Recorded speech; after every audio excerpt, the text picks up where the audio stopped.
giờ trong nhà trên nó cũng nhiều lọc xe này tôi nên đúng chứ mà đúng chứ mà cũng chỉ đâu muốn đã chỉ lưu nhập phải sao vậy thì trên nó cũng nhiều lọc xe này thì thời dụ tận trong cái sẽ phải dùng chung nên đã mòn đã đâu nên chỉ lục lên số tiền là chỉ rồi thì ta có bé nào cho nên là đi số ta này tôi nên đúng chứ mà này chụp chụp cầu cũng được lúc này nó đã lúc này nó chụp cầu lúc này nó chụp cầu rồi trên con đấy chẳng phải cũng phải có cho nên là cũng chứ mà vậy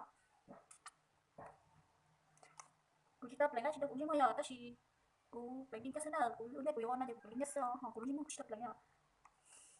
thì nó nên là những nó cũng vậy nhưng mà số nó còn được cầu số cái tao được cầu là bắt ta đó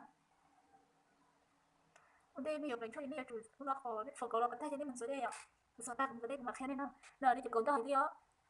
chụp cầu nó chắc lấy nó số ta cũng số đây là không mà lấy nó lại nó khi nó cầu nên ta một đi nó ạ nhưng nó cũng muốn số một lò của nó khi nó nghe thì lấy thân gì nó tao cũng số một cho nó giờ cũng mình giống như là nó chỉ được của khi nó nghe thì giống như ta những chuyện của một ngày ạ đủ chắc lấy nó mình chỉ biết khai chi đi ạ chỉ nói về cũng lấy mình nói thay ạ chỉ nói nó sẽ chạy của lọc lạnh của lọc lạnh lúc nào ạ lúc này nó nên trong quần này trong hìa thế nó có sụt nhá nên cái mô tiêu muốn mua chợ quần này ạ nên tao là mình cho thế nào họ vừa là lời gần đây là mình chưa được bắt tao tí xìa lúc này nó mình cho đi nó đó cái chỗ nó mình cho đi nó mình đã đi nó đó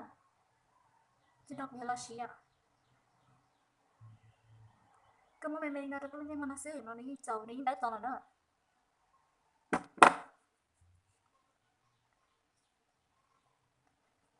làm xì tao trong này á, trong đây cái xì cái như mình chán mình cũng chỉ kịp một cái thế ạ, nên đi xì tao đó.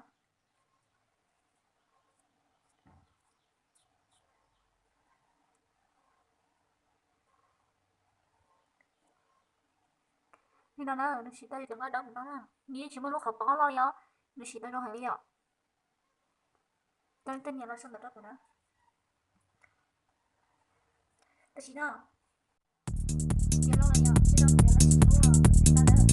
Nó bị tao nó tại nó nhở.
Chấp nhận là có cái